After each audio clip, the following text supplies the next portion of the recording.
I've had more fun playing Crash Team Rumble than I ever did playing 100 hours of Splatoon 3. Speaking of Splatoon and all things Nintendo, Jack, welcome to the show. You can talk now. Yeah. We'll let you out of jail. It's time to talk about Elephant Mario.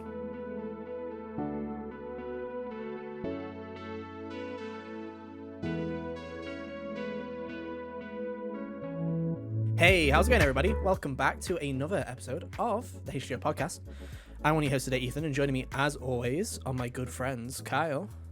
Hello. Jack. Hello. And Hunter. How you doing? Oh, I'm doing just swell. So you happy now? I'll treat you as a regular. You showed up twice this year. I'll treat you as a regular now. Oh, There you go, Jack. Welcome back. How you doing? It's me. I'm back It's again. you. You're here for Final Fantasy because you're the biggest Final Fantasy player I know. Like, come on. Oh, yeah, hell yeah. I played You loved half a 7 game. so much, you couldn't bring yourself to finish it. Still owes me money on that one. Still owes me money. One day I'll come and collect. One day I'll just show up in Dundee and be like, "Where's my money?" Like, I'll find you. I regret that decision. Yeah. yeah. So do I. You could have done what I did and just asked Hunter to beat the game for you. He did do I that. forgot you did that. Yeah. I beat the Of worst everything part of except the the game final for boss. him. Yeah.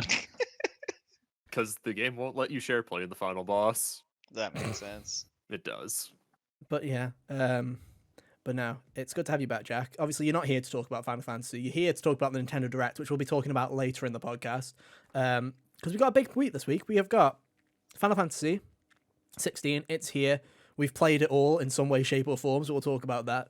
Well, Jack hasn't, but us three have. The normally people are here. We've done that. We'll talk about it. Crash Team Rumble is out. One per Sweep is happening right now. We'll talk about that in a little second. But yeah, Good God. I'll give some impressions on you for you audio listeners because video listeners, you've probably got my opinions on it. But if you're here on audio, we've got you covered. And then we'll talk about the Nintendo Direct, the highs, the lows, the in-betweens. What was it like for a Nintendo Direct in June? Let's talk about all that in a little bit. Biggest update though, the bananas are back by popular demand. I hear your complaints. I felt them loud and clear. Last week's episode, it didn't live up to your expectations, and I'm sorry they are back. I hope you can forgive us in this trying time. Yeah, I'm sorry. Is There there are other That's people good. that mentioned it.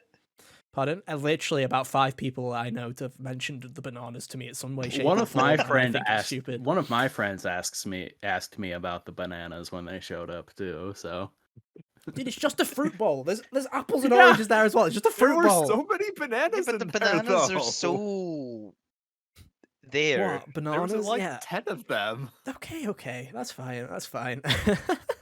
But they're back. There was a Please bunch of them. stop asking me about the bananas. They're back. They may be gone again next week. I'm sorry, I can't control who eats the bananas. Okay, I'm not buying fake bananas to appease He's you. becoming more of a reoccurring guest than me.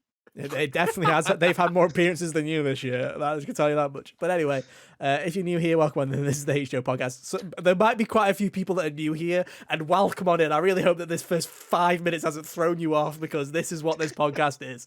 We're here every Monday. We talk about everything we love in the world of gaming. You can find us on podcast services everywhere. Just search for Hot Gamers Only, or go to youtube.com/Hot Gamers Only, where you can look at our stupid faces every week. Housekeeping. Hunter has got a Zelda review. It's up on youtube.com/Hot Gamers Only. sure do. You've already heard us talk to death about it on this podcast, but if you want to hear Hunter talk to death about it for a final time, I guess. Well, not final, but you know, Second to final. a more definitive Penultimate. reaction. That's Also up there. And I unfortunately decided to grind Crash Team Rumble in my free time. There's a review of Crash Team Rumble up at youtube.com/Hot Gamers Only. And let me tell you, these two chuckle fucks have been mocking me for the past 6 months when I said that Game of the Century Crash Team Rumble was gonna much? hit like crazy. And here it I've is. been making fun of the game.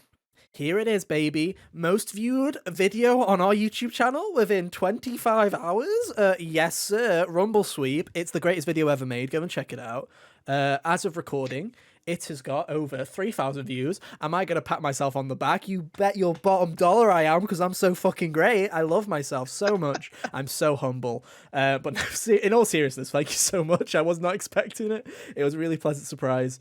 And Hunter and I will never hear the end of it. You won't. I honestly want to give like a huge shout out in particular, because there's one comment in particular. I don't know. Let me scroll down. Who was it? It was literally Anna, who was very kind. Put a really nice comment. Thank you, Anna. That made my day, because I was like, finally. So I was like, because you get a load of people that are just like, when we do reviews, we get people who are just like, nice review, or most people are like, actually, and then fucking bitch about your review. So just to have a nice review like that, and someone, talk about how, hey, they liked a load of our reviews. I appreciate it, because we put a lot of work into them.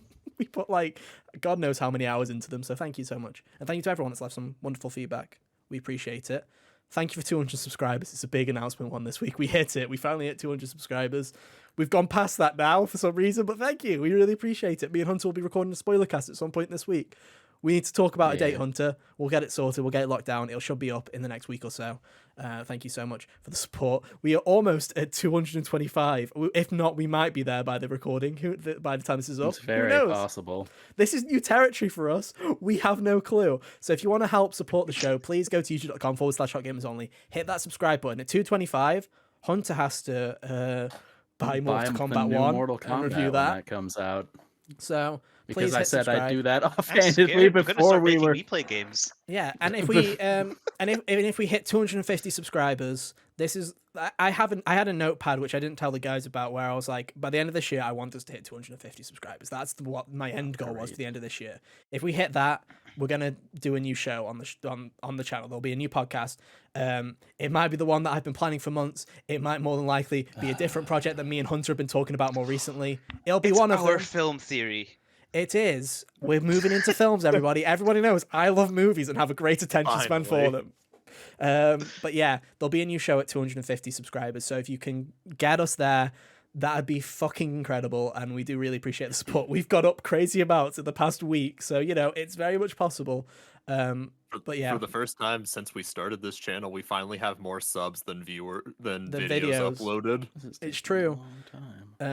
Which is a fun fact. And I genuinely very much appreciative and very thankful for all the support on the Rumble video. Go check out Hunter's review. Hunter's review is great as well. Hunter's dead. Thank you, Hunter. It was so good it killed him. It's so good it killed him. Is his webcam going to come back? Who knows? We use Discord if you knows? didn't know. Enjoy Dracula. Enjoy Dracula. He's back. Hey, there you go. Who knows what happened? Woohoo. But no, in all seriousness, thank you so much for the support. We do really appreciate it.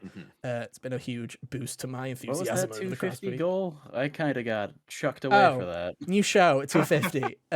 Whether that be the show that I've been planning for literally like 6 months, or if it's that new show idea that we were talking about that's been in the works for like a couple of weeks that we were talking about. It'll be one of them. Who knows which one it will be? Probably the latter, because my show is way too big for where we are currently, I feel. But, maybe we'll get there one day. I'd like to have both of them out by the end of the year, so if you could make that possible. Thank you.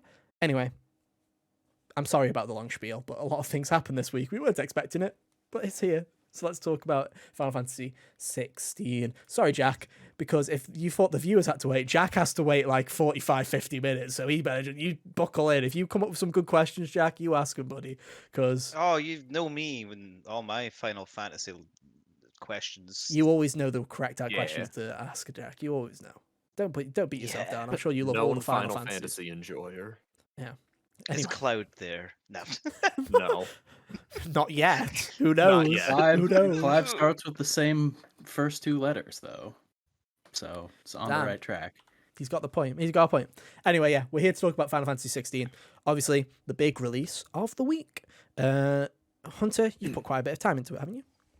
Yeah, I sure have. I'd say I'd probably put around 8 hours into it. Played the first couple on the demo. Played a couple of hours on Thursday when it came out. Played a little bit last night and played for most of the day. And Cal, you have played around 4 hours, correct? 4 or 5 hours, yeah. Didn't get as much time with it as I would have liked to have, but that's just because I had other stuff going on. Fair enough. I'm the same way. I played the demo roughly about a week and a half ago. I played all of it. I played about 4 hours of it. And then I haven't had a chance to play the full game yet. I do own it. It's on my shelf. It's installed. I was a very busy week at work, and I decided to put it all into Crash Team Rumble. So, judge me for that, I guess. But yeah, I've played all the content of the demo, and that's about it, which is still a good chunk. It's like the first 3 hours of the game. So, there's plenty to be talking about.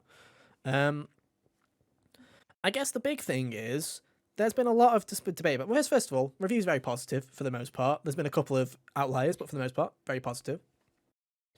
But I feel like the biggest debate about this, which I think is fucking stupid, is the whole, is it Final Fantasy kind of thing that everybody's been talking about? Because apparently franchises can't innovate or do something different without being called not the franchise anymore. I love that. It's great. Yeah, it's amazing. And these people haven't been paying attention to how the series has been for the past 20 years. Yeah, where were all these people when during like Final Fantasy 15's release cycle, and Well, they you see, Kyle, got not here's just the driving a difference. car? Here's the difference, Kyle, is they said the words, they said the forbidden words, this is like, they said the name that they shouldn't say, because when they said that they took a lot of influence from Western fantasy media, all of us, they said the word Western, and oh fuck, they pissed the fans off, because I feel like as soon as everyone was like, hey, this has got a bit of inspiration from Game of Thrones, people were like, bastards. And I don't know why a lot of Japanese, like Western Japanese game fans have this kind of idea of as soon as they take inspiration from something that isn't in Japan, they're like, you fucking what, mate? Which is hilarious, because I bet a bunch of these idiots probably love Metal Gear Solid, and Kojima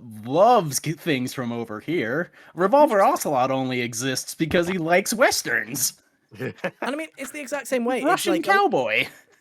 It's like it was like when Ghost of Tsushima came out, and a load of people were like, a Western developer doing a game about Japan and samurai and all this jazz, and people got pissed off. And then who was the biggest fan of Ghost of Tsushima? Japan. They fucking loved that video game. They were like, someone else is doing a game based on our stuff? Hell yeah. And they loved it. And I'm like, people are just annoying. But it's, here's the thing. We should talk about it. Carl, you've played multiple Final Fantasies. You've played quite a few of them. Hunter, you've also played multiple Final Fantasies. You've played quite a few of them. I'm new to Final Fantasy. I've only played 7 Remake and now this.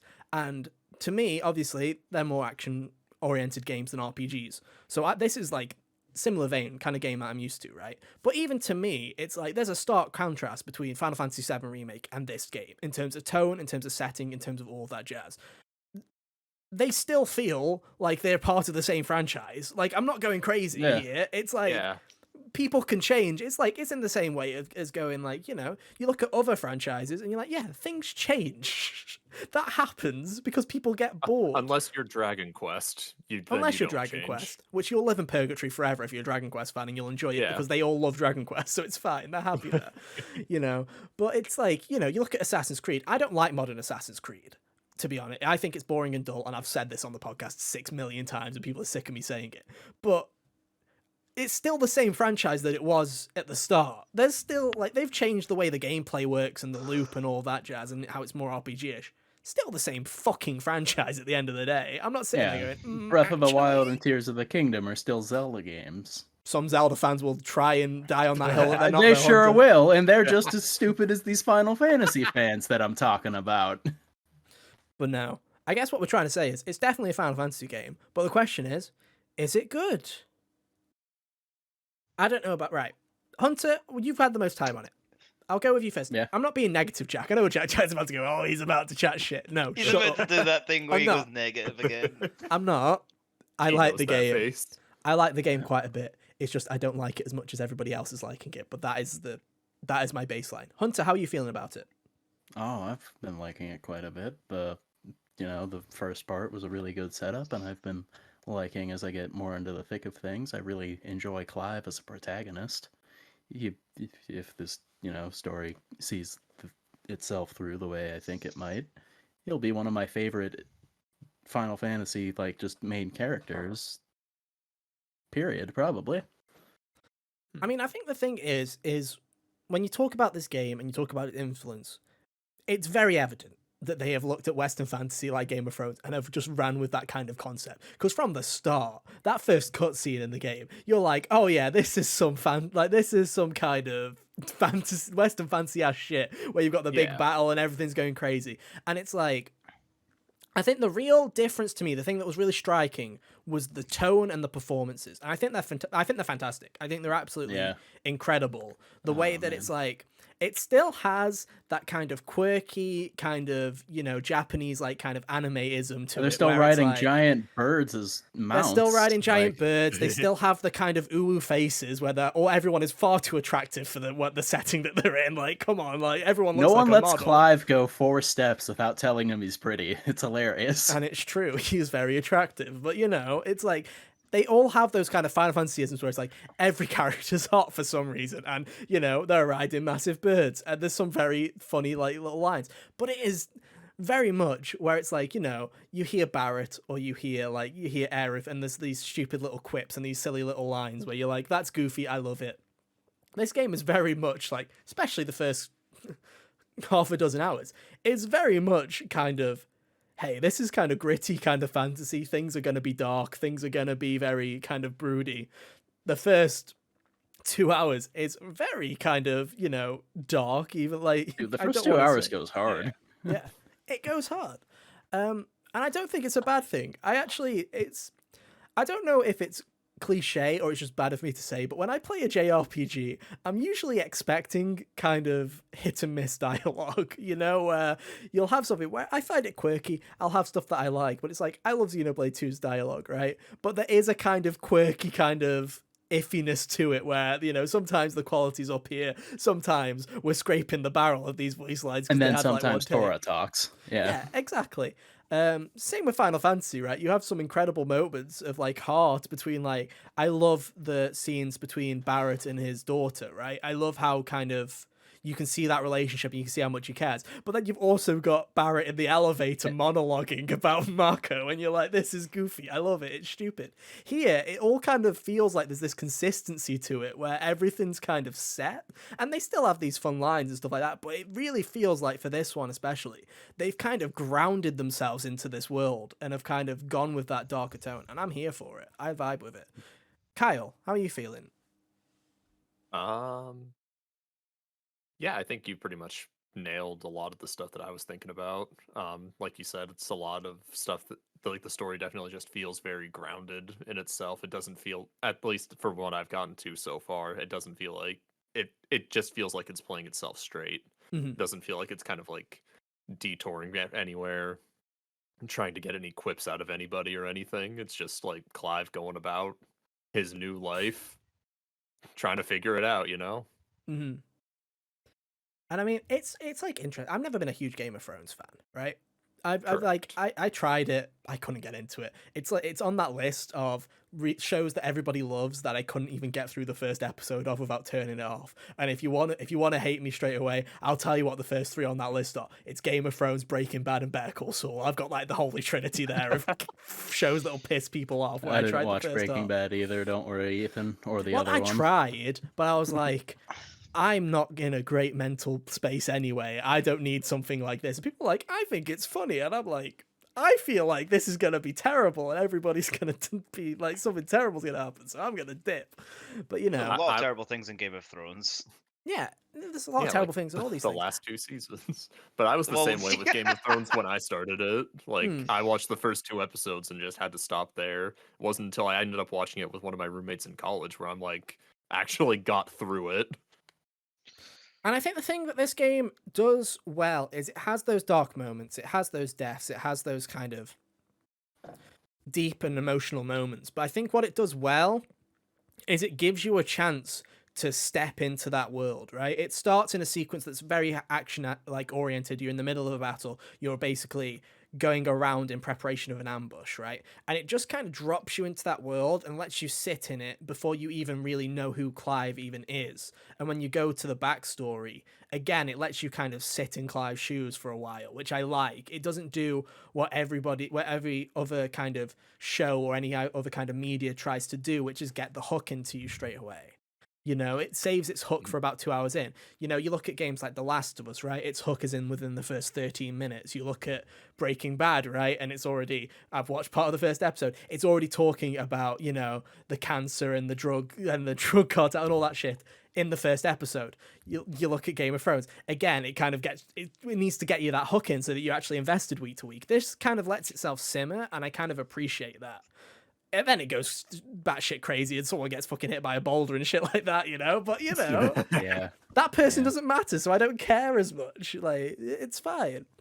So I really like the tone, I really like the story, and I feel like that's what everyone's agreeing on. I think what everybody is kind of not iffy on, but, you know, some people love it, some people hate it, are the new combat systems and all the other kind of, I don't know, supplemental material, right? Your side quests, all that jazz. The way this game's kind of handled. Because I think the main thing that I've noticed is this is like, I know 7 was extremely linear to a T, right? But this genuinely does feel like an action game to me. Like, I'm feeling more of a Bayonetta kind of vibe of I'm going down a path and I'm fucking with people, right? I'm doing stupid Yeah. combos. So much that- so to the point where when you get back to the hideout after doing like 2 missions or whatever, you can replay those like big story beats in like an arcade mode. No. Well, So, there you go. you know, they've got, so yeah, they're leaning into it for sure. And it's like, Which rightfully so. They got the guy that was in charge of DMC5's combat to work on this. You can tell too. Yeah, Clive It- runs the same feels way. it, He yeah. has the stinger. he's got a helm breaker. Yeah. It's great. it feels it, right? And it's like I say, those main moments and moments, I'm thinking, like the story beats, the way the story's progressing, it's kind of like, I like that. I like that game flow, to be honest. My least favorite part, which is funny when I say that like Tears of the Kingdom is like one of my, and Breath of the Wild, like some of my favorite games of all time, is I hate when RPGs just dump you and go, what you doing? Like, what are you gonna do, buddy? Yeah. What are you doing, buddy boy? Where you going? I hate it because I'm an indecisive bastard. I just want to walk and be told where to go. So I kind of like that more linearity to it. But it's also one of those things where it's like, you get all this combat system, and I think the combat system is pretty good. I think it's really slow burn. I think there's a really slow start, but when I played the demo, there's the second area where it gives you like 3 of the icon powers, and you can just go nutty and go all Devil May Cry on their asses, where you can swap all the moves around, and you That's never great. run out of cooldowns. Basically, you're just always doing super cool stuff. That's really fun. But at the start, you're basically just giving fire, and you're just like, Yeah. hey, do you like 2 buttons and whacking your sword 5 times in a row, buddy? And I'm like, not really. It's very chippy. That's how I describe the start of this game. Is it feels very chip damagey. Like that first boss, not the pew pew cinematic Phoenix shooting No, minigame, the actual which was very first cool. boss. I liked that. But like the actual boss, like in the swamp, that guy took me so fucking long to kill. It was like a 5-minute kill or whatever, because I'm just chip damaging and all my stuff's on cooldown. And I just didn't like it. It wasn't selling itself to me. And especially when it was like, hey, here's the item system, here's the RPG-isms to it. And I'm like, this feels like you made an action-ass action game and then went, shit, this is Final Fantasy, add a menu. And I'm like, yeah, I could have done without the menu, to be honest. You know, it's just me. I don't know. Kyle, how are you feeling about the combat? Because I know we kind of had this kind of conversation before the podcast, so. Yeah, I haven't gotten to the point where the combat really opens up, so I'm just stuck with the basic 5-hit combo and Phoenix powers, Mm-hmm. and It's slow. it's It's slow. And- very lumpy. I think the thing is once I did get that extra, I'm glad they put that extra part of the demo in, because that's when I finally got a feel of what they're actually going for here, which is very much a kind of, hey, you have like 3 elements on you at a time. You can swap between them. They all act differently. They're all on the L2 button, and you can just hop between them and do different combos, and everything kind of flows really well. But I think the problem with that kind of thing is, and I feel like Tears of the Kingdom and Zelda and all that kind of stuff has kind of ruined me here, because the Breath of the Wild, Tears of the Kingdom kind of concept of, here's all the toys in your toy box, now go and figure out what the fuck to do with them from the beginning. And I'm like, oh boy, I have everything. Hell yeah. That's sick. And then to go back down to a game where it's like, okay, here's the first thing. Get good with that, and then we'll pass you the next thing. I'm like, no, just give me the fucking toy. I want the toy. Give me the thing. Give me the boulder. I want to fucking punch someone with a boulder. That's what I want to do. Like, come on. You know, And it's you kind relearn of... why Ethan doesn't like Metroidvanias. It's true. I just want the fucker. I'm just like, I don't want to wait for the bomb. Just let me through. Let me bomb now, damn it. That's what I want. It's kind of hard. Like, it's... especially when it's like I wasn't finding much challenge with the game at the start. Like I wasn't dying, I wasn't Yeah. taking too much It's damage. not very hard.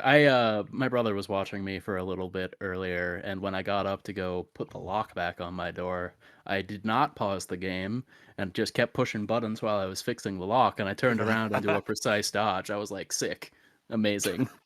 These skills carry over from game to game. Yeah. And I think they do a lot of good stuff for accessibility and stuff like that, where, you know, they give you items that slow down stuff and stuff like that. So if your reaction times are shit, cool. You've got stuff there. I love that. I think that's great. I'm sure someone fucking wrote a 2,000 word tweet about how it's shit, but I don't care. I think it's pretty cool. But I also feel like I didn't need it, like, at all at the start, because the fights are so slow. You're just fighting a bunch of, like, these little goblin things in the swamp, right? And then you get the big creature that you just kind of have to deal with. And like I say, it's just chip damage.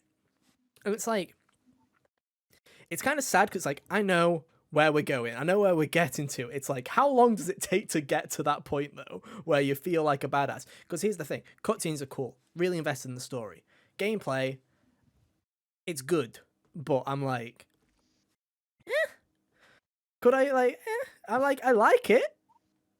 But can we get to the good stuff? Like, you know, it's like when I play It doesn't Bayonetta. take very long for Does it not? adulthood Clive to get the extra set of powers. I was like, I did the demo on the day before the game came out, and then by the time I was, only a couple hours into playing, when I got the full release, I had wind powers. So. Oh, so that's the section that I had to do, was the wind section in the tower. So I've done that bit, right?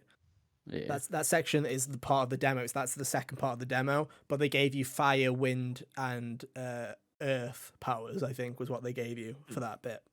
Oh man. So it was funny because then when Just he get the absorbed water when and you'll be the Avatar. when he did his Delson Row absorb of the powers, right? And he was like, your powers Yeah, the now Mega belong Man. to me. Hippity hoppity, this is my property. Basically. It looked like the wind when I'm like, wait, but I've been using wind in this entire section. So I was like, okay, that's what the demo was doing, just giving me the thing early, right? Yeah. But I'm like, it's cool. I like it.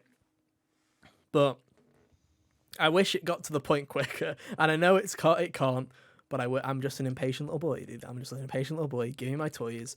I want to hit someone with a fucking rock. Because the rock power, now that I know that the air powers are second, fuck that shit, dude. The rock powers, now that's fun. The rock powers are fun. That's where it's at. I like the one move for the air powers. It's got this cool, like, you dodge, and then if you get like the precise dodge timing, it'll do a special attack. It's neat. But now, I guess my big question for you, Hunter, because you've got slightly further than me. What, in terms of, like, side content, right? Like I say, it feels to me from the intro of this game that it feels a lot more linear than other kind of RPGs, right? So in terms of, like, your side content, which has been more of the contentious point of the game where I still fucking hate this kind of description that people are giving it, where it's like, guys, it's all story combat, it's all story and cutscenes and linear combat. And I'm like, well, if it wants to be that, what's the fucking problem? But, in terms of other content, what is there really to do in Final Fantasy 16 other than truck along in this main story? Is there much side content? So, each town I've visited has had a couple of things to do, but it'd be easy to describe them as not super substantial. It's like, oh, this guy dropped his ice crystal, and a crab might have eaten it. Go get it for him, and I'll give you 1,000 gil. And I'll be like, okay, fine. It's easy enough. I like the combat enough to instigate fights while I'm walking down the road, so I'll go do it because someone's asking me to. Do they feel as, not substantial, because I don't think that's the correct word to use, right? But do they feel as interesting as, say, the ones in 7 Remake did? Because 7 Remake has these very boring, in terms of when you look at gameplay, they're very boring side quests where it's like, go to the area, kill the thing, grab the thing, fuck off back. But the characters and the way that it interacted with the story, how they were very much linked to, like, Tifa and Aerith and all of that jazz. Yeah. Do they feel as kind of substantial to the world building as that, or do they feel a lot more kind of supplemental? They're here if you want to do them, like, more standard side quests. A lot of them do feel like they, maybe not like super world changing or whatever, but I do feel like it helps paint a bigger picture of the world as you go. Like the branded guys that have the magical powers but are like slaves, you get a really good idea of how they're treated going through a lot of these quests and whatnot. Because I think like that's the most interesting thing to me is the world and the kind of the lore behind it, right? Because it's like it has those very fantasy tropes of like the gem crystals and all of this kind of stuff, you know, the class hierarchy systems of like lords and regular people and peasants and slaves. It has all that kind of generic stuff, but the way that they do it in such a kind of Final Fantasy kind of way, if that makes sense, where it's like, you know, it's all magic and wonder and all this kind of mystery. It's like that's the stuff that's interesting to me, is like, you know, it's kind of like I loved from the start of it the kind of relationships and the dynamics, and you know, you being kind of the one of the heirs to a throne and not having the powers and not being the chosen one of the two, right? And you know, Yeah. kind of I loved the kind of the dynamics between your dad and your mom and all these kinds of things. It's just it's very Game of Thronesy, and it's kind of God, I hate the mother in this game. She's the worst. yeah, she fucking she does suck, but they I would it's poison her interesting. tea. Yeah. I wouldn't be surprised if someone does, because it's like it is kind of that kind of it's almost political in that way, where it's like it's kind of got those kind of politics and all that stuff going on, where you're like it's interesting. The lore's really interesting in this video game, where I'm like Yeah. I don't usually care about fantasy stuff like this. It's super right? helpful if you do care about about it like that too, because you can just pause and hit a button, and they'll be like, "Oh, here's what the relevant bits of information are." That's cool. Dude, That's really that's cool. such a better. helpful feature. That I is love such a it. nice feature to have in. Because the amount of times that I've been playing the Like, game and I'm like, if okay, not for what are that, you I expecting of probably me here? wouldn't have the two warring sides as straight as I do yet. Mm. But Mhm. I've been able to figure that out pretty quickly. But no, it is just like really kind of, like I say, I love the whole kind of lore and kind of politics of it all. And it's like, you know, it does your generic stuff of like, where are the lines? The lines are blurred. What's right? What's wrong? Ooh, we're going to talk about it. And I'm like, that's cool. How much are we going to talk about this, though? Are we going to get to a point where the game goes, and now it's time for Final Fantasy, and it just shoves it all out the I mean, fucking I way? won't be Will that shocked when happen? in the final act all of the political intrigue gets shoved to the side so they can kill Super Bahamut. So they can kill God, dude. Like, Super God.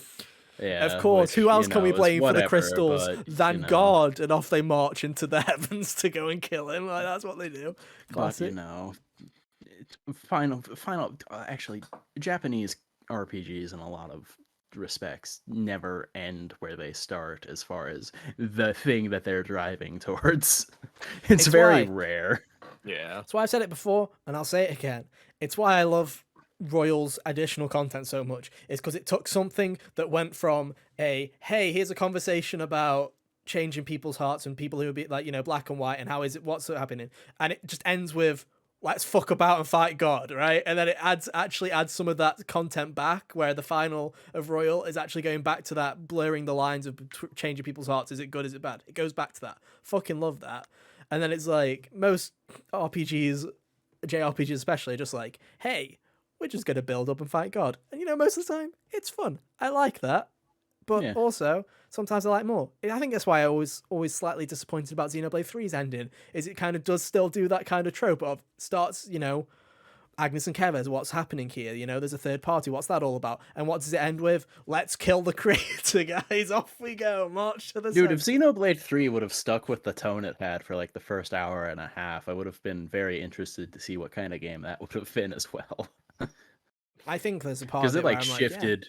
Yeah, because that like shifted dramatically into the, you know, oh, this is getting super JRPG with it now pretty quickly, and I was like, which I don't cool. hate, but I'm also like, I that's don't what- hate it either, but it would have been cool to see the alternative version of it where it was just stuck in these warring sides forever. Yeah. How do people deal with it? You know, like, yeah, Yeah.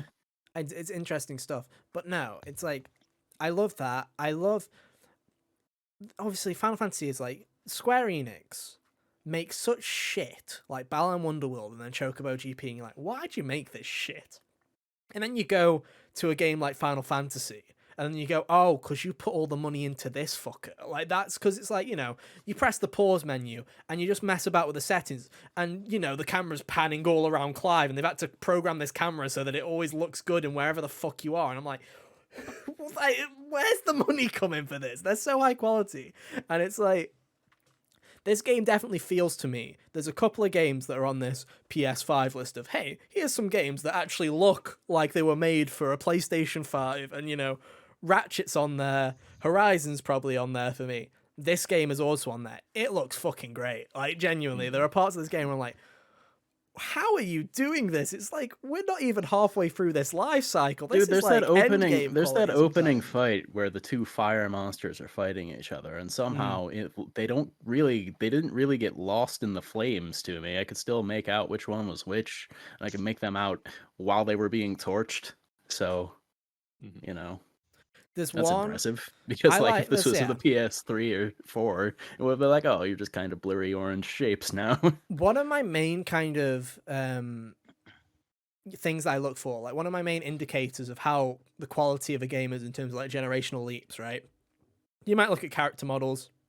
For the most part, character models, I think, especially in the PS4 era, they started getting super high def and super realistic. So now when I look at them, I'm like, okay, you're just a sharper version of what we've had before, right? The fucking dog, the fucking dog. That was when I Torgal? was Oh, Torgal. he's my That's where best I was friend. like, I'm like, that is where the quality is. When you see little puppy Torgal and you can see all of his little fucking fluff moving by itself in the wind, and it's like, it feels like it's the Lombax like hair strand system that Insomniac made, you know, where you just look at the fur. Yeah. I feel like fur tech is where I'm like, this is next gen, because you just see the little puppy and I'm like, you are mine, I am having you. Like, reach into the screen, give me the fucking dog. Like, he's mine now. I love him. He's great. Good luck. I said to Kyle, that's that kind of line where I'm like, it's still got that kind of Final Fantasy cheesiness to it, because you got the dog waving goodbye, but I was like, give me the fucking dog. I don't care. I want the dog. Yeah. Like, you're not having him. He's mine now. He's great. And like, I guess we should talk about the characters. I like a lot of these characters that aren't just Clive, by the way. Oh, I me like too. most of them. The younger brother, I can't remember what his name was. Joshua. Joshua, that was it. He actually felt like a kid. And what I mean by that is when you see children in JRPGs especially, but most video games, you're like, ah, yes, that is someone in their 20s to 30s like pretending to be a kid. And I'm like, other than your God of War, Dad of Boy, Last, like, kind of those kind of games where you're like, okay, Sonny was definitely a kid when he recorded his Atreus lines for the original God of War. Makes sense, right? Usually in JRPGs, like Kyle will know, how many games we've played where there's a fucking 6-year-old and they sound like a 32-year-old woman that's just like got to do 60 million voices. Laura Bailey does a lot of child voices. She does, and she does a great job, but also you can tell. Whereas like here, I'm like, damn, no, this does feel like a younger brother, and I'm like, you're doing it in the way where you're not fucking annoying. Like, you're not annoying me either in the kind of cringy way. I'm just like, you're a kid, Yeah, they have a really good Yeah. dynamic, the two of them, because they're both like, their responsibilities to each other are interesting. Dude, You know? I really like it because they felt like an actual brother dynamic. And there's like, you can tell that there's this gap between them, right? Obviously, Joshua was given the powers that,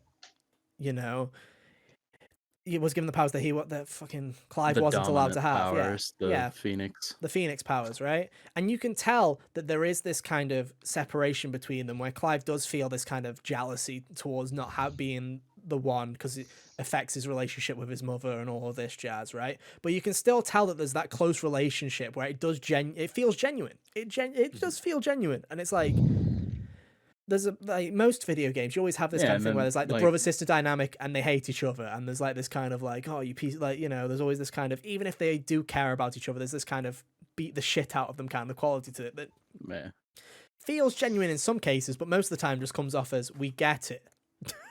Your siblings, because you don't like each other. We fucking I sure get do it. wish you would stop talking while I'm trying to do things. Yeah. Please and thank you. They feel I like it. Same goes for Jill. I really like the trio yeah, dynamic, Jill's great. especially in the prequel, where I like the prequel area. I like the way that feels. It feels natural, where it's like, okay, these people have grown up with each other essentially for quite a while, and it's like it shows. My favorite fucking scene is when Clive is fighting in the tutorial area, and it pans over and you see Joshua, Jill, and the fucking dog sitting on the bench, and I'm just like, Oh yeah. I fucking love that scene, not only because the dog's sitting, very good boy, we love you, Torgal, fucking greatest character of all time, but it's just, I just like that kind of as like family kind of vibe that they have, especially when you get to the mother and all that stuff, and you realize that not everything is all peachy and everyone doesn't really, everything's not as perfect as it may seem, right? I like that. It feels good. Same extends to the secondary cast that I've met so far. I really liked, I can't remember his name, Clive's dad, the king. Elwyn. Elwyn, thank you. Archduke Elwyn Rossfield, yes. What would we do without Hunter's memory, dude? What would we do? I'm just going, dad's all right. Fucking don't like the mom. She can piss off. Her name, I believe, is Annabella, if I'm not mistaken. That sounds right. That sounds like a name I hate. That sounds right. That sounds like... I can't fact check him, so I've been recording footage for the review, and I've been playing with subtitles turned off, so just for cutscene recording. Yeah. So I can't validate if Hunter's correct or not with these names. I believe him. I trust him with my him, life. though. Yeah, I don't see why he'd lie about this. Well, it's like even the Well, secondary I characters. Lie. I could just be wrong though. Yeah.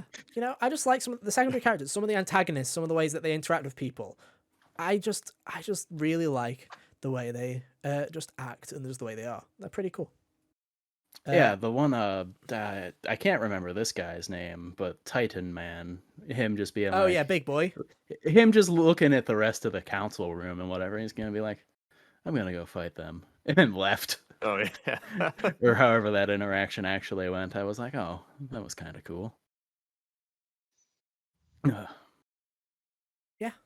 I just like I say, I like them all. I like Sid quite a bit Sid, so far. Fucking Sid. He looks like Nathan so Drake, but cool. I love him anyway. Like that's the thing. I love him. And if that isn't a ringing endorsement of him, I don't know what is. No, and I mean it in the sincerest way. He looks a lot like him, especially some of the cutscenes. There's some profiles that he has at like angles of him, and I'm like, dude, you genuinely look like you just asked Naughty Dog, can I have the model? But he also just kind of has that kind of charm and charisma that you expect from that kind of swashbuckling kind of hero type, right? Where he's just like, he's got the one-liners, he gets fucking obliterated to hell, and he's still smirking and acting like he has the upper hand, He's just kind of got that charm to him. And it's like, Sid's of the past. I'm like, they're cool and all, but I was like, I like it when just like I just like this Sid. He's cool. I trust him. Can't wait for him to betray us or something, but I trust the fucker. I like him. He's cool. But no, I just like I say. I think there's only, as far as I can recollect, there's only been, at least in the ones I've played, one Sid that was actually like bad. And I think that was in 12. So that's 13, an outlier. 13 also. I didn't. Oh, they did it back to back. Square. When was? That's P4 and P5 all over again. Don't do that. I don't even remember. I don't even remember the Sid in that game. Sid Reigns. Nope, not ringing any bells. He had like angel wings or some shit. I can't hear you. It doesn't exist. Yeah. But no. I don't, my FF13 knowledge is all secondhand. I remember Barthandelus. He was the old Pope jerk. Oh yeah. I feel like, controversial opinion, I know Final Fantasy 13 isn't the most beloved of the Final Fantasies. I bet you I'd fucking love Final Fantasy 13. I just feel like that'd be the one. I feel like it's super linear and like some of the characters were alright. So I also like Lightning. I like Lightning's design. Lightning's design is cool. I like Lightning. Kill me. I'm pretty sure that Troy Baker voicing Snow is the only reason I liked Snow as a kid, even though I didn't know who Troy Baker was. I'm in. You've sold me. But now, I think overall my impressions of Final Fantasy 16 from so far are, I love the world, I love the characters, I love everything. I think the combat's pretty great. I just wish it's better. I just wish the combat was a bit more deep from the get-go. That's my main complaint so far. Is it Final Fantasy? Yeah. If they put Final Fantasy on it, it's Final Fantasy as far as I'm concerned. Job done. Hunter, from the little bit you played, would you recommend it? I would, yes. It's pretty solid so far. I've been enjoying it quite a bit. Hell yeah. Kyle? Yeah, I'd recommend it. Starts kind of a slow burn, but I think it'll be worth it. I trust Yoshi P and his dev team that they've done a good job with this. And I think, the quality's definitely there. I think if you're hesitant, if you've got kind of second thoughts from 15 or anything like that in the way that launched, or even 7 Remake. I love 7 Remake to death. But there are definitely parts of it that are a bit hit and miss. Definitely in terms of textures and streaming. My god, the fucking door. My god, the skyboxes. According to Digital Foundry, this is like the greatest game ever made as far as all the specs and stuff. It's very impressive. It's very impressive. And it's like, what a year for fucking video games, you know what I mean? Where it's like, we've had Zelda, we've had this, we're getting Spider-Man, we're getting Starfield, we're getting so much shit this year. And it's like, Nintendo shows up, we'll talk about that later. Yo, do you like fucking Mario, guys? Like, hear me out. It's a good year. It's a very good year. Yeah. And it just keeps getting better. So yeah, go check it out if you haven't already. Final Fantasy 16. It's pretty good. It's pretty good. But man, does it match Game of the Century Crash Team Rumble though? That's the real question. I'm going to very quickly talk about it. The review is up if you want more in-depth thoughts on it, but I thought I'd just bring a quick segment before we go to the direct. So you lovely, lovely audio listeners that we do not appreciate enough for most of the time can get my impressions on it. Crash Team Rumble is a video game that was made by Toys for Bob, and it's a multiplayer brawler. What did I call it? A plat brawler? Is that what I called it in my review? I think I called it a plat Yes. brawler. I think you did, yeah. Yeah, you did. That is the terminology I'm going for. At first, I was Brawl like former. platform brawler, and I'm like, no, that's technically like Smash and all those things, so we can't use that one. So we're going with plat brawler. And it's kind of fun. It's a bit of a buggy mess. I've had so many issues with it. I've had 6 million crashes. I've had Coco's head disappear. I've had fridges blind me. I've had so many issues with it. But they haven't stopped me from having fun, which I think is more of an endearment on it. I played it for like 23 hours in the span of a week where I had only 23 hours of free time, basically. I put it all into Crash, and I had a blast with it. I can't remember what I said word for word, but I think my biggest gripe with it is the cosmetics and the progression is a bit shit. The battle pass sucks. There's nothing good in it. It feels like it's very much kind of rehashed out of a load of Crash 4 assets. There's not really much new other than Cat Bat. That is literally the only fucking new texture that I can think of in that video game. But it's a lot of fucking fun, and I'm like very much like I was playing it with Sam earlier today, and it's like I'm having fun when I play Crash Team Rumble. There's so much stupid shit that happens in this game. It's basically a 4v4 game where there should be 6 people, but they only give you 4, and they go, "What you gonna do about it?" And Figure it out. Chaos. It's very imbalanced. There's some characters like Cortex who are stupidly broken. There are some characters like Torna who are stupidly underpowered. You got Jack's attention. Cortex is overpowered. He is. He's the most busted hero in the game. $30, Jack. Yeah. Off it off. Honestly, the review was almost selling me. Someone said that, so I was Damn, like, you "Hey, did a good job. You got Crash Team Racing on the Switch, and I this is did a where you're good job. drawing the line. Someone wrote on the review, and it was honestly one of the biggest compliments where they were like, "Hey, I was not going to check this out until it's free to play, but thanks to your review, now I might check it out on a discount." I'm like, "We got it, boys. There we go. That's a fucking endearment, that is." Because handing over any money instead of no money, that's a fucking. I've done that was a good job.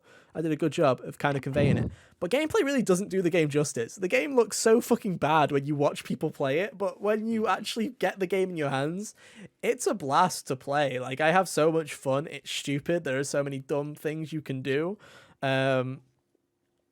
It's very stupid, and I hope it doesn't die, which is my biggest fear, and I think it will happen. You're at least getting 2 seasons, and Spyro is definitely season 2 from the leak, so maybe that'll give people... Maybe that's their plan, is the game will go on sale and Spyro will be added, and they're hoping that gives it a big second kind of like surge in Second wind. September. Yeah, maybe. I don't know if that's their plan. It might work. But I think what they have here is fun. I just think they chose to launch it at a really terrible time. I was saying to Kyle before we started, July and August are pretty empty in terms of video games right there. And you decided to launch it right next to Final Fantasy 16. PlayStation is Crash's biggest really make audience. sense. Not the best marketing strategy, especially when there's nothing in July, really. You could have gone against Pikmin 4. I think you would have had a better time. Yeah, or August. Like, Or August. What's coming up in August? the only thing of note, really, is Armored Core at the end. Exactly. Oh, yeah. But Damn, no. that soon? Yeah. Yeah. Wow. In my head, that game is still coming out in October. I don't know why. It's because everything's coming out in October. You could just pick a With the rest of game it. and assume it's coming out in October, and you'd probably be right. Yeah. It's true. But no, I like the game quite a lot. It was worth $30 to me. I bought the deluxe edition, so technically it was worth $40 for me. I've had fun. If I never play it again, I put 25 hours into it, and I had a good 25 hours. I guess the thing that It's more time than you gave Fire Emblem. it's, And you paid it's, more it's, for that. it's like 12 More time than he times gave more Final time. Fantasy 16.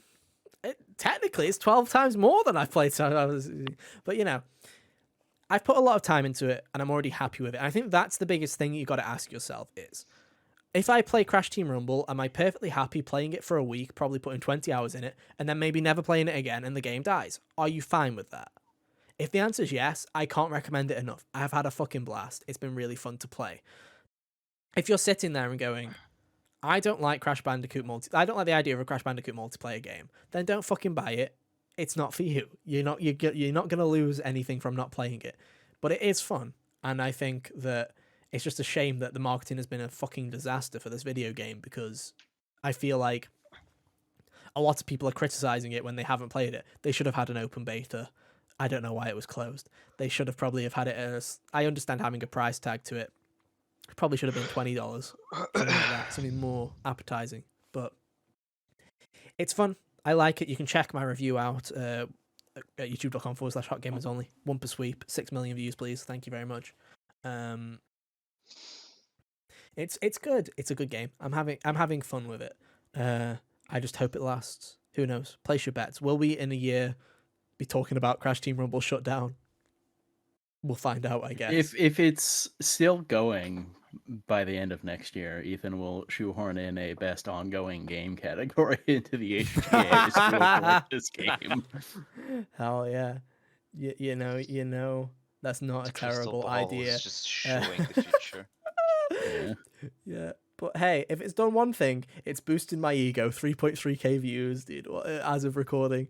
221 subscribers. We're fucking living large, dude. Crash Team Rumble sweep. Thank you, Toys for Bob. You've brightened my week up anyway. But yeah, it's fun. It's pretty good. I'd recommend it if you're into that kind of thing.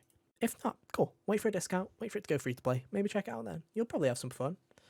It's definitely more fun with friends, though. I will say that much. I played a lot of it solo, and I had a lot more fun with the 5 hours that I played with Sam than I did in the 15 hours that I played by myself. But I think multiplayer games are always more fun with friends. Have you tried solo queue in Overwatch? No, thank you. Get that out. Yeah, Yeah. like solo queue and Splatoon and that, like, just... Oh yeah. Splatoon is miserable by yourself. I'll put it this much. I've had more fun playing Crash Team Rumble than I ever did playing 100 hours of Splatoon 3. I'll put it that much. I'll fucking put that out there. The multiplayer for Splatoon, dog shit. Fucking hate that miserable experience. Why are the 8-year-olds better than me? I'm going to cry now. Thank you. Well, that's because the 8-year-olds actually play Splatoon, and they True. are, they don't know who Crash Bandicoot is. True. Anyway, speaking of Splatoon and all things Nintendo, Jack, welcome to the show. You can talk now. Congratulations. It's time to talk. Yeah. We'll let you out of Nintendo! jail. Welcome on in. It's Nintendo time. It's time to talk about Elephant Mario. So, there was The a elephant direct. in the room. There was a direct this week. And let me tell you, it sure was a Nintendo Direct. Overall opinions? Jack, we'll start with you. What were your overall opinions on the Direct? High, low, mid? I liked it. I wouldn't say it was the best Nintendo Direct, but I thought it was okay. Kyle? It was fine. They announced Super Mario RPG remake. That made my jaw drop because I don't believe in Square Enix anymore on principle. But I'm glad to see it back. Hunter? It's okay. I understand why it wasn't in September, since, their big game at the end was coming out in October, so you want to advertise before that, but if not for that, I feel like it could have waited till September. Yeah, I think it was fine. I think this screams... you can never tell with Nintendo. To me, this feels like a end of life kind of, hey, here's the last couple... Well, not the last couple things, because, Nintendo will always shit something else out at the last minute, but, these feel kind of like the last couple of hits. This feels like the last years of the Wii U, if you know what I mean. Where it's like, it's kind of like, here's the drip feed before the end, right? Where it's like, Here's a Port of Luigi's Mansion 2. Here's a sequel to Detective Pikachu. Here's a Princess Peach game, which I'm not saying that the Princess Peach game won't be great and won't sell millions of copies, because it might be good and it will definitely sell millions of copies. But, that kind of feels like, what can we do? We could do a Peach game. Let's stick that out here, Pokemon DLC, Splatoon, feels like we're Nintendo hitting would final literally beats. give Peach her own game before giving us another F-Zero. They've got to hit certain beats. So we're going to talk about all of them. This is in priority order, apparently. So here we go. First up, as Hunter said, big release for Nintendo for the rest of the year. Super Mario Bros. Wonder is a brand new 2D Mario. We're getting this from IGN, by the way. So big shout outs to Adam Bankers at IGN. Thank you for your good article, so I don't have to watch the direct again. Thank you. Super Mario Bros. Wonder is a 2D Mario game, which is basically asking the question, what if Mario got high? Yeah, That's the question. pretty What's much. the answer? Pipes go fucking wiggly wormy and caps He go turns big and into you an can glide. elephant. He turns into The an first elephant. couple of The He's funniest been seconds- shit doing I've more ever than seen. mushrooms now, anyway. Yeah, Yeah, I think this The, game looks charming as hell. yeah. I The think it first, looks really, really nice. the first couple of seconds, I was like, oh, they're just doing another one, and then they, showed more, and I'm like, okay, this actually does look like it's got some creativity there. Cool. And I mean, there are certain things where it's very different from New Super Mario Bros. For example, characters don't have collision with each other. Don't know if you noticed that.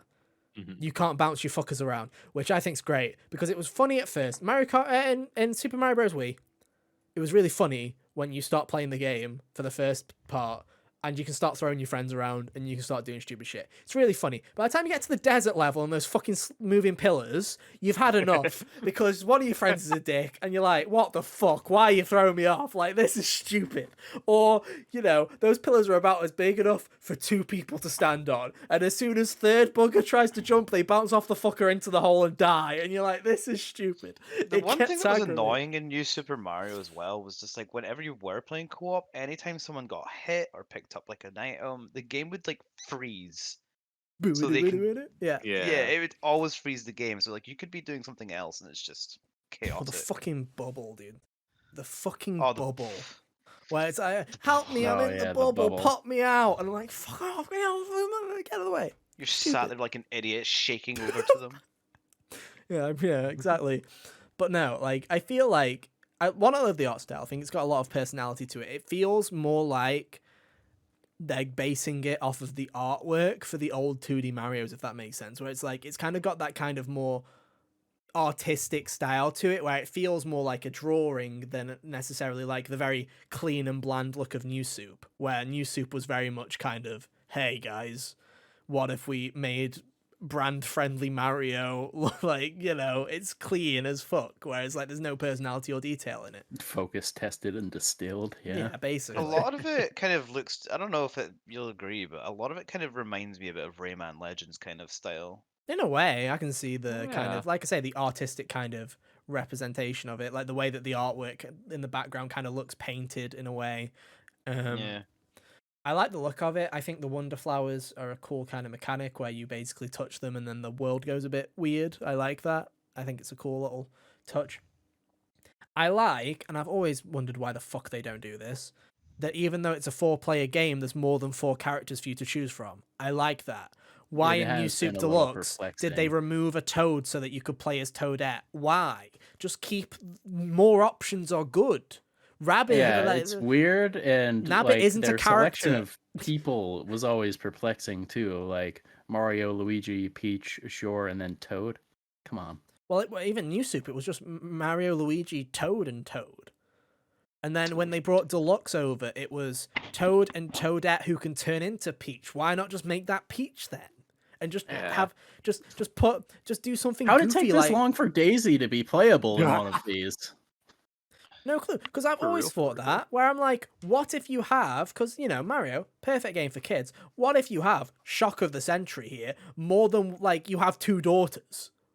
Yeah. Oh, well, one of you can play as the princess. The other fucker, you gotta play as Toad. Or maybe it's the other way around, right? Where it's like everyone wants to play as Toad. It's like, no, only one of you can play as Toad. One of you has to play Now, as the Toad. real question that needs to be asked is, can a Yoshi ride a Yoshi? Oh, I fucking hope so. Because obviously you see Mario jump on like Yoshi, and Yoshi. And looks- Yoshi is I a mean, player is- character, yeah. Yeah. That's It that would be that's a funny game. if That's Yoshi a could myth jump buster. on the other characters like Mario and Luigi. Flip the script That a would little be bit. funny. I mean, Oh, there's big no. questions there. Does anybody else turn into an elephant? That's the big question. Who else? Ugh. You've got to I don't assume want to at see least Luigi Yoshi. I don't turns want to see into it. Elephant Yoshi. At least one. At least Luigi has to, right? Like that's not. Elephant That's out. Yoshi's trunk is just his tongue. All I'm saying is, when Mario ninja. flies with the big cap, does that mean Toad's gonna pull off his fucking mushroom top and fly? Will we see He's gonna be bald Toad? bald. You know, Yeah. finally. Or will he just Nah, pull he'll out ha- another cap? That's the real question that we're asking here. Yeah. But it does. It just looks really fun and joyous. My favorite part was when he went into the pipe and the hat stayed behind and he grabbed the hat. And I was like, okay. Like, his arm comes out This and he game grabs the has hat. I'm like, style. Yeah. no, it just went to me. They're putting effort into it. That was as soon I was like, okay, you've sold me. You're putting more effort in it than you would have new soup. Like, so I'm in. You've got me. There's so much charm, yeah. But, you know, And I the like one it. thing I actually really like as well is just the whole voices thing. Like, I know a lot of people are kind of mixed Mhm. on it. I think it kind of gives it a bit of charm as well. And I like there is it. some of like obviously there's some of the sections where I liked in the trailer, especially with the elephant part where it's like, oh, this Goomba looks very like serene, but then Wowie Mario's like Mario like zowie! punts it away, and it's just like, oh well.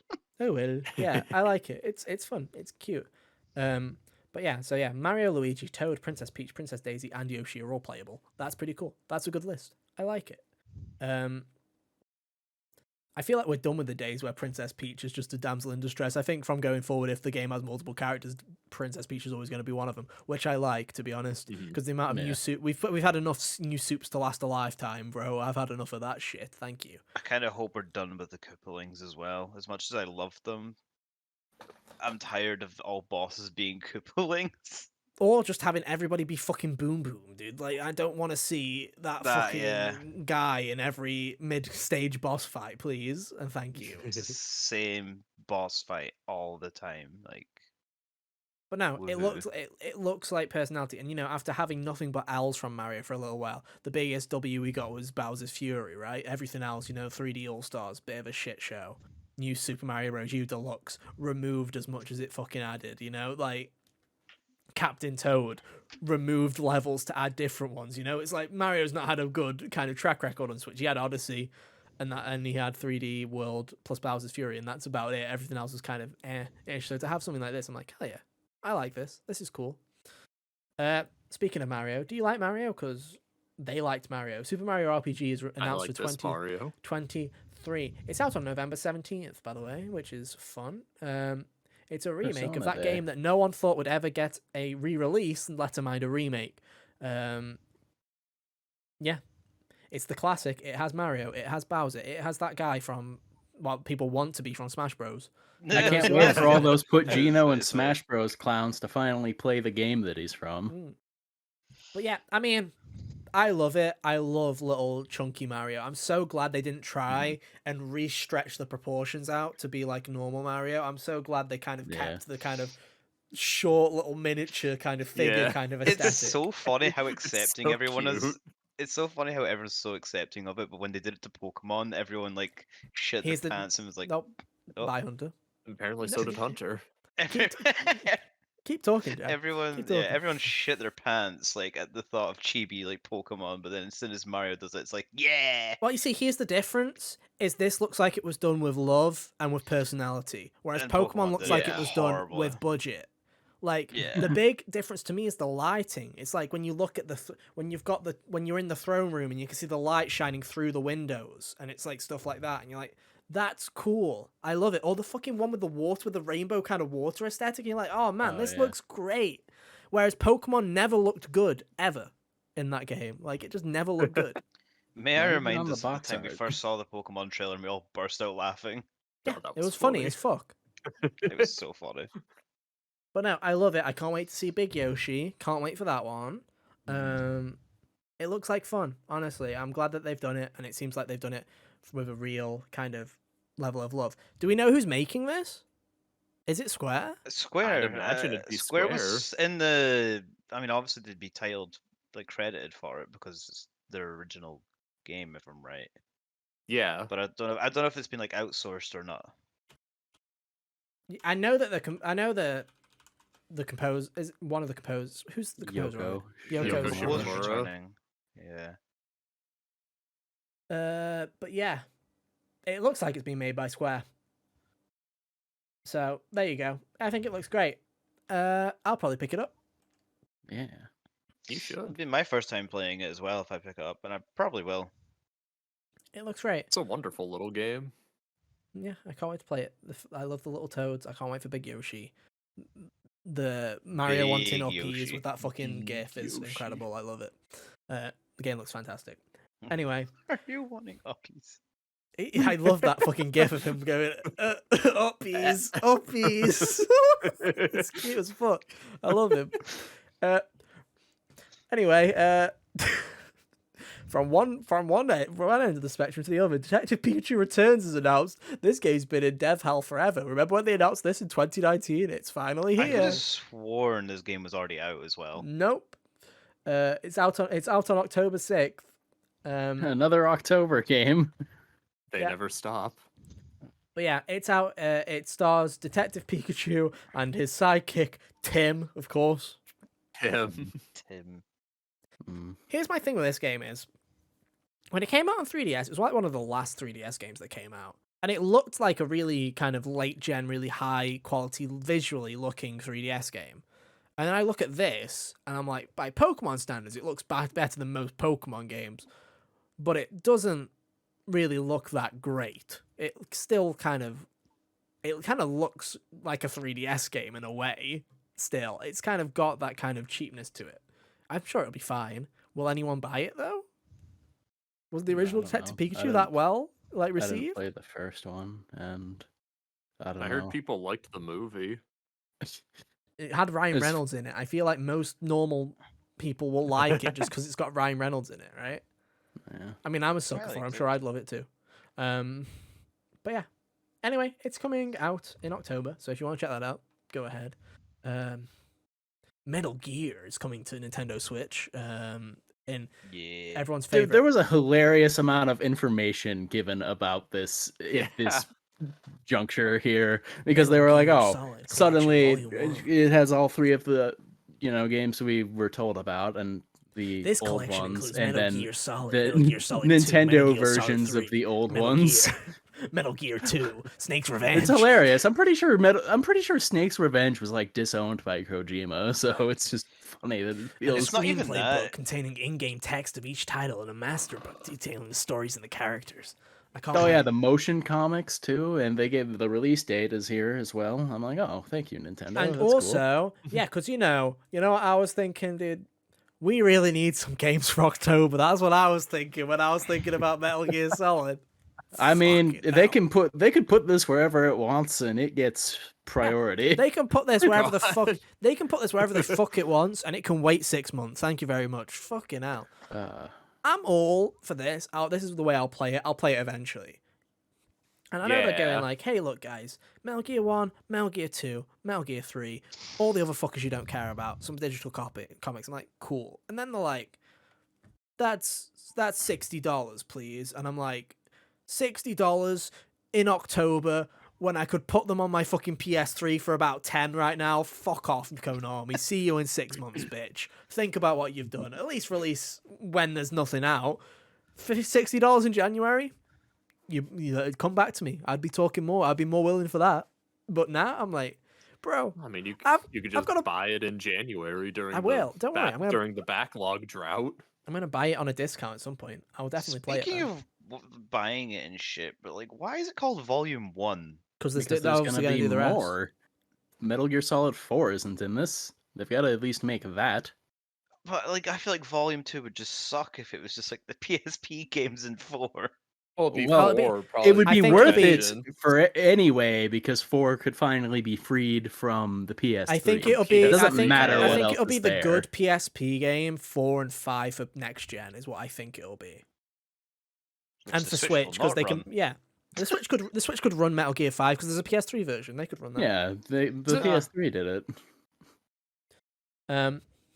But yeah, it's cool. It's out in October, like everything else in this goddamn year, so you can go and pick it up then. I hope you weren't planning on having money by the end of October, because if you are the kind of person that likes playing everything on release, you're saying goodbye to like fucking $500 at this point. Like, good luck, Godspeed.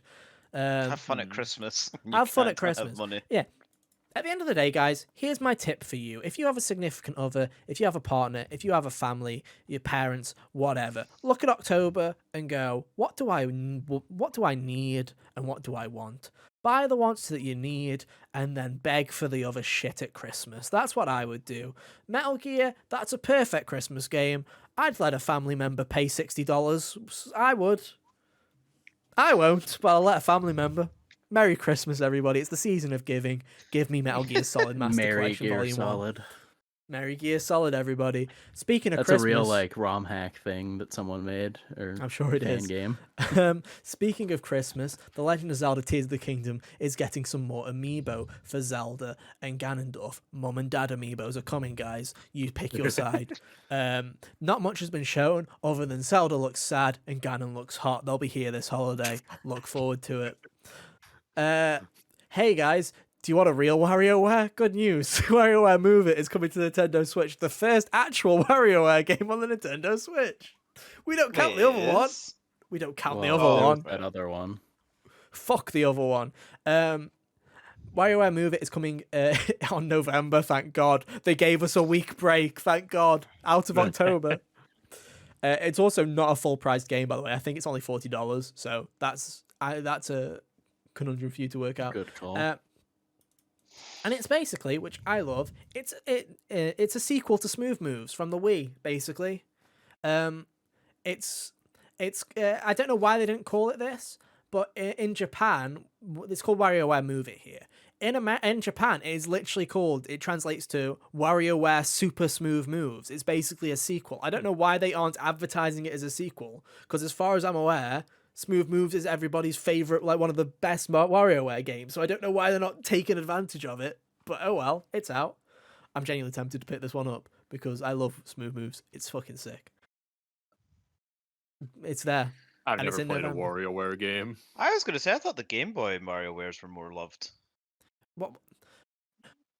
By Nintendo like by fucking Twitter users maybe, but I feel like normies, if you were like, hey guys, which one did you prefer? The one where you played it by yourself on the Game Boy like a sad bastard, or the one where you did fucking suspicious movements with a Wiimote? Which one do you prefer with friends? I think we all know the answer. Swat the fly, drive the bike, do whatever the fuck you want. It was fun. His I don't Smash care. Brothers stage is my favorite WarioWare game. It's a good pick. Anyway, right. All 5 Pikmin fans had a hell of a fucking day when this Nintendo Direct happened, because let me tell you, not only did they get new Pikmin 4 details, wow, such details like, there is a dog, there are characters, Pikmin, And there you go. Glowy Pikmins. Anyway, it's going out on July 21st. Not only you get a demo, you lucky sons of guns, you're already going to fucking buy it anyway, but you get a demo, good for you. And not only that, Pikmin 1 and 2 are also heading to Nintendo Switch. They are available right now on the eShop, or if you'd like a physical version, which I'd probably recommend, because this was probably going to be a bastard to find later in life, so buy it now, Pikmin fans. Pikmin 1 and 2 are getting a collection. Release on Switch. Physical. Which is cool. And they're only like... They're not full price. I think it's like $40 for both of them or something like that. So is that Yeah, the whole that lineup would make on That's- the Yes. whole that's Pikmin the game whole- lineup? all 4 collection Pikmin of games it. are on Switch. Nintendo gives more love to Pikmin than anything else, which I think is hilarious. Yeah. It's Miyamoto's baby. Like, So's Mario, and he fucking shat that collection out on Switch, dude. He Mario's must not have a been baby Turned him anymore. into an elephant. Mario's He not a turned him in- baby. Mario's Funniest an thing I've old ever man. seen. But also, I think it's bizarre because not only are Pikmin 1 and 2 coming, they redid the logo for 3 to make them all match, and they're reprinting the physical of 3 so it has the new logo on it. How perplexing. Nintendo, everybody. Anyway, I hope Nintendo Switch collectors have a fucking field day trying to find both variants of that in the future. Go fuck yourselves, like, genuinely. Like, just buy Pikmin 3 once. You've done your job. Place your bets on which one's going to be more valuable. Who cares? I don't. Pokemon Scarlet and Violet has DLC. Here's a shit trailer. Sorry, I shouldn't be toxic. It looks fine. You already got this out earlier, did you not? Before the podcast. Yeah, it looks so fucking boring. Here's the thing.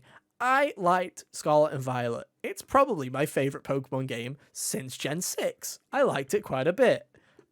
However, I don't like it enough to play 2 expansions in what is this busy fall season. I don't have time. You can't make me. It looks fine. It feels weird though. Looks like Pokemon. Yeah, the first one looks like it has a theme, kind of like Japanese festival, kind of cool theme. That looks pretty interesting. The second one's just like school on a boat. It's Sweet Life on Deck, and I'm like, how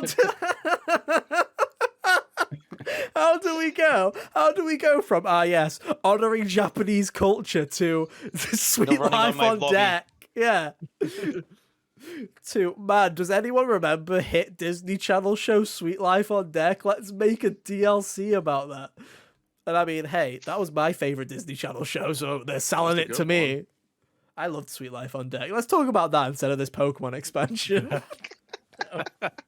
But it looks fine. It doesn't look like they've learnt their lesson though. It still looks like ass like the base game, but yeah. Oh well. I don't know. I'm sure it'll be fun. Just from the trailer, it looks to be on par with the DLCs we got for Sword and Shield. Yeah. Which I liked the Crown Tundra. Yeah, Crown Tundra. That was a fun one, but the first one with Urshifu, I feel like it looks like blah. It looks like it's the same way, where it looks like the first one, the teal mask, looks smaller in scope. It looks like it's a festival and that's about it. Maybe in a small new area. Whereas the second one, the Sweet Life on Deck one, does have like this whole kind of biodome on the sea kind of thing, where that looks like the big area, the big expansion, if that makes sense. But no, it's there. It looks interesting. Like I say, it's just a bad year for it to come out, really, because it's not a dead year. Like when Sword and Shield's DLC came out, 2020 for Nintendo was a very dead year, so it kind of felt like it had its place, right? Whereas this year, there's so much shit coming out, it doesn't really, like, unless you're a Pokemon fan, like, I'm not going to be tempted to pick it up. It's going to fall through the cracks, exactly. Anyway, real content. Mario Kart 8 Deluxe adds a new course alongside Cutie Piranha, Wiggler, and Kamek. Piece of my soul left my body when this I'm was going to say this right now, right? When you look at the characters they picked, Birdo, Petey Piranha, Wiggler, and Kamek, I am like 90% sure the last fucker they're adding is Funky Kong. I am like 90% sure. I think he's going to be added.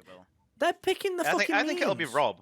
I think it'll be Rob. Honestly. If it's Rob, that will be a robbery, dude. That will be a robbery. Unacceptable. You got robbed.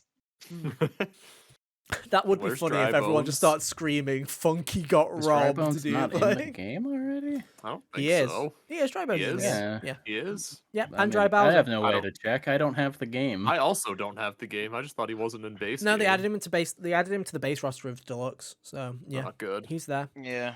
But yeah, That's I mean, say what you want about the Deluxe, whatever it's called, the Mario Kart 8 Booster Deluxe. What was it? Who gives a shit? It's got the worst name of all time. Mario Kart 8 Deluxe Booster Course Pass 5. For the Mario Kart 8 yeah, Deluxe. That's my favorite. That was my favorite line. That was my favorite line with the like. Yeah. Mario Kart 8 Booster. So funny. When the guy was like, Mario Kart 8's Deluxe Booster Course Pass Wave 5 for the Mario Kart 8 Deluxe game is coming out, I'm like, fuck it, like, what? Nintendo, man. You don't get paid enough, voiceover. I'm trying to finish my essay. Yeah. This is like we need to fill. Yeah. This is me trying to. Yeah, this is me when I'm writing a review. I'm like, I need to get that word count up, dude. Let's say the name in 5 different ways. Yeah, the word count that we have for our reviews. Exactly. Wrote more pages of review than me and had less minutes on the video. It was funny. But what game was Birdo in? What Mario Kart game was Birdo in? Double Dash, I believe, is where she was first introduced. Yeah, then Wii as well. And she came back. Well, okay, that kind of disproves my theory. But they went with a character from Double Dash with Peter Piranha, a character from 7, and a character from Tour. The only game, the modern game, that they haven't added a character from is Wii. So I'd put a bet on a Wii character being added, whoever it is. So that's why I think it's Funky Kong. Dry Bowser. Dry Bowser's already in the game. Oh shit! Yeah. They swerved. Damn it.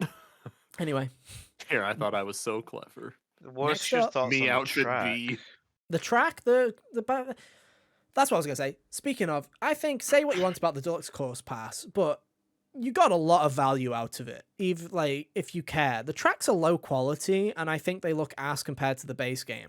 But not only did they give you all the tracks, giving you all the tracks that they promised, like 48 tracks, which is a lot, they're now also giving you characters as well for no additional cost on top of that. They never promised any of that. I think, and Yeah. you know, a lot of these tracks, they say that they're retro remasters, they're all from Tour, but some of these they're putting in Mario Kart 8 before they go to Tour. So, you know, it's like, you're getting some kind of stuff. I think the track looks fine, but I also think, like the rest of the Deluxe Pass, it doesn't look as good as 8. It'll be really silly to see PD Piranha get the Piranha Plant item. It'll also be very silly seeing Wiggler on the Wiggler bike. I can't wait. It'll be fun. We will have It fun. would be funny if instead of a bike, he We just will have drove fun for himself. about half an hour, and then I'll And then we probably put it leave. down like we do with Smash Bros. Characters, exactly. Reminder, they didn't put a Yeah. date on that. Very weird. Yeah, they only said summer. Like that was it. No date. Anyway, sit down, Jack. Buckle your seatbelts. Incredible announcement here. The Switch is thriving. No new Switch till 2026. Luigi's Mansion Dark Moon is getting a remaster and it's announced for next year. Oh dear. This is a dead game, you know what I mean? Like this is like we need to fill those last couple of months vibes. I have a prediction here. I think this will come out next October for Halloween. I think the Switch will be in November. Whatever. See, this is it. This is the copium. The copium's coming out, boys. New I Switch have in a November. feeling they're This will just be going to October. start porting a bunch of 3DS games at this point, Give me the Samus Returns remake. and then they'll Out, finish it's with Wind Waker HD. I my honestly have a favorite 3DS feeling. port. I honestly have a feeling that they are going to save Twilight Princess and Wind Waker for the first year of the new Switch. I genuinely think, in the same way they Yeah. used the Mario Kart 8 Deluxe kind of thing to boost Switch originally. I wouldn't be surprised if they do the same thing where they're like, "Hey guys, look, it's Wind Waker and, Twilight Princess. Ignore that you could play it 2 generations ago on the Wii U, but you know we've got a new one. Yeah, buy it." I feel like somehow they're gonna find a way to do that with Tears of the Kingdom instead.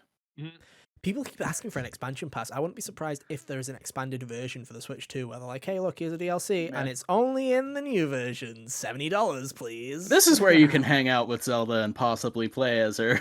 Yeah, that'd be funny. Now you can pet the dog. But in Oh, terms of Luigi's Mansion There's 2, the motorcycle again. sorry, Dark Moon. I use the European name. It's not Luigi's Mansion 2, it's Dark Moon. Do you think they'll still do that, Jack? Well, that's the first question I have for you. Do you think it'll still be They- called 2 here and Dark Moon overseas? I didn't even know they had localization. Yeah, names Yeah. for in the Europe and game. I Japan, didn't it's know called that Luigi's either. Mansion 2. In America, it's called Dark Moon. Do you think everybody will become Dark Moon or everyone will become 2? It could do both. Both? I Luigi's don't Mansion, care really. colon, Dark Moon. That's the correct answer. Congratulations, you passed the test. Yes. I don't know. It looked a bit rough, but it could also be very early in dev. But we say that about a lot of Nintendo games, and then we're always Yeah, but also they announced a port for next year. Yeah, so They it's could like, have what are they literally have doing just that pressed the entire year? export button and went, well, fuck this. For all we know, they could just have been running that on a shitty PC with Citra and just went, oh, fuck, it looks like ass, dude. Oh, well. It'll Did look better anyone in the play thing. it? Did anyone actually play Luigi Mansion 2? Because I Yeah. don't actually remember how the control scheme worked. Like, did you need the touchscreen? No. It was used as a map, and Ah. that was it. Ah. It'll work fine. I think Luigi's Mansion 2 is overhated. I still think it's a pretty decent game. People didn't like it because it was 5 separate mansions instead of one big one. I actually kind of preferred that because it gave me bite-sized chunks and I didn't feel like Luigi's Mansion 3. I got halfway through and I'm like, I'm in the middle of a fuck-off mansion here. I don't know what I'm doing. I'll never go back to that game ever again. Whereas at least in 2, I was like, okay, I did the first one. I can at least try and get into it with the second one. But hey, it's there. Again, it feels like we need a couple more games to fill out our schedule until whatever's next. So hey, So who now knows? it's time to remake Kid Icarus, right? Yeah. You wish. I do. This is I one for really do Hunter. wish. Vampire I do too. Survivors finds its way to Switch this August with Finally, couch co-op. something I can play it on. This was a cool announcement. I didn't Oh, know this it was came back to coming. back. Like this was right after the Metal Gear thing, so I'm like, yeah, Oh this my is a great God. direct. And then This for is about This was for five- me. for like 5 minutes, I was like, yeah, announcement of the summer Then you got slapped back to reality with Luigi's Mansion. or Pikmin or whatever Or segment was Pikmin. next that I fast forwarded. Yeah, PD that's there. Piranha and K-Mech. Time to get combat. it's time to get the Hobby. annual announcement out of the way. Dragon Quest has got a new fucking spin-off game that always comes out this December. My only tip for you, don't pick it up for the open crate. Didn't do me any fucking out last year. Next up, Sonic Superstars gets a new gameplay trailer. This game looks good. I like the look of this Sonic game. Am I gonna buy it? Fuck no, but hey, it's coming out. It's coming out this fall. We had a leak from loads of retailers that it's, you guessed it, coming out in October. So buckle up, buddies. It's time to buy more games. If you're into Sonic, bless you, but also have fun playing Sonic in October. Good luck. Right next to Spider-Man and thingy. Anyway, oh yeah. Batman Arkham Trilogy is coming to Switch.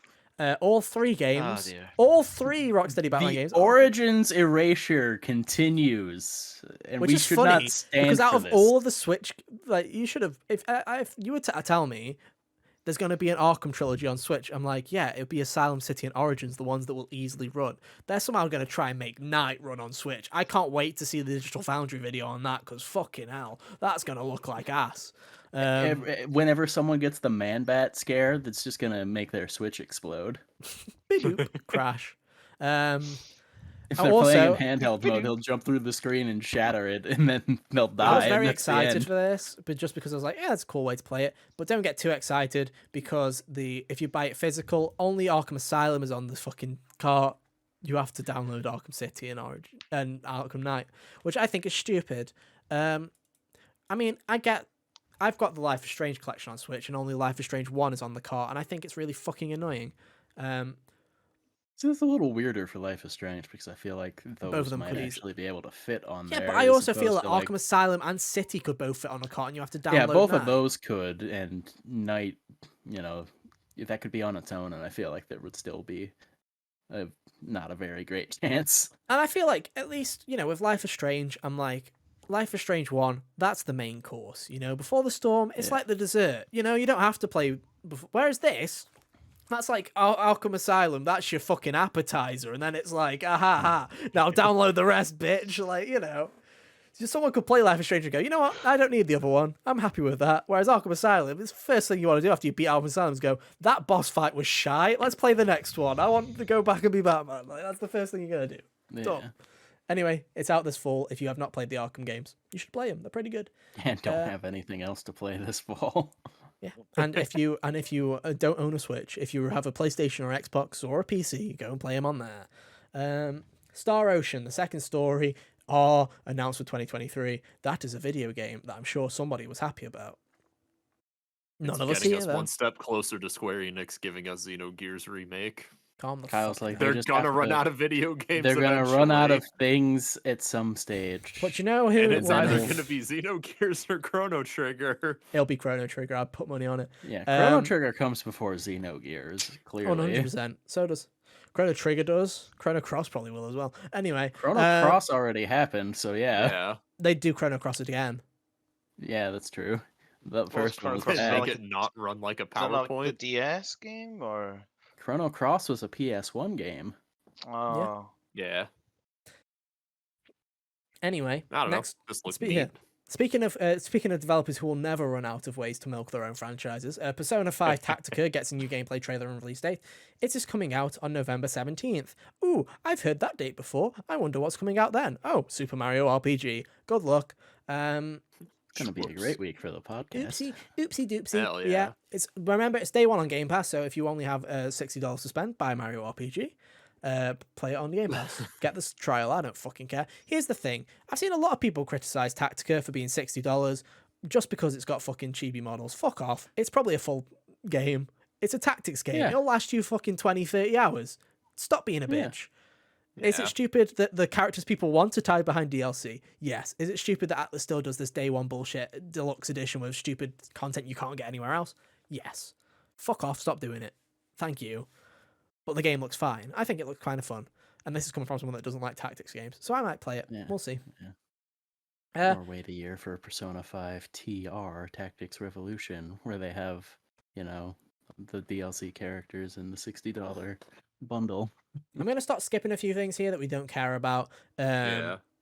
obviously Mario Rabbids gets more DLC. What the hell? Splatoon 3, a game that's supposed to have a big expansion coming out later this year, decided to use its time to say, "Hey guys, what do you like more, vanilla, strawberry, or mint chocolate chip ice cream? How did mint get Let's picked do a over Splatfest." chocolate? That Dude, was mint is super a fake, confusing fake me. ass flavor. I Yeah, don't know how. No one likes mint. I like mint. Shut up, Ethan. I know a few. You people that also like mint. Crash Team Rumble. Game of the century, 4 out of 5. It's I like mint chocolate chip. I don't know what to say. I'm a basic bitch. I also I like kind of vanilla, skipped so over this is the a hard. Splatoon stuff. Did they really just only announce a Splatfest? Yeah. Yeah. No Yep. no details on the DLC. That's all they use their time for. So far, all we've had from the DLC is still just the change. In of, Coppolis, yeah. the change of hub area. And a 5-second second trailer for what the story DLC will actually be, which we still don't know. Hey I mean, I ho. feel like the Octo expansion didn't that take quite a bit of time to develop though as well. It only took a year. It was out a year and a bit after launch. So if it's the same way, I think everyone was expecting it in like August or September. So I feel like it's weird. Oh well. Yeah. It might come out this year. We'll see. I was going to skip over this, but how can I not? Just Dance has got a new trailer, guys. Hell yeah, get excited for Just Dance. You know you love it. Ubisoft's Money No. Machine. It's Hunter's favorite franchise. He can't wait to just dance to all his favorite fucking songs. Like all of my favorite songs that don't go with Just Dance. this one's interesting. Let's- life into pieces.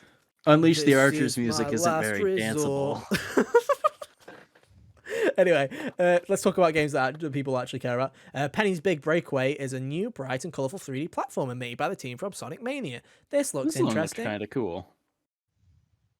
But yeah, it takes place in the world of Macaroon, and the gameplay sees two heroes working together. It looks fun.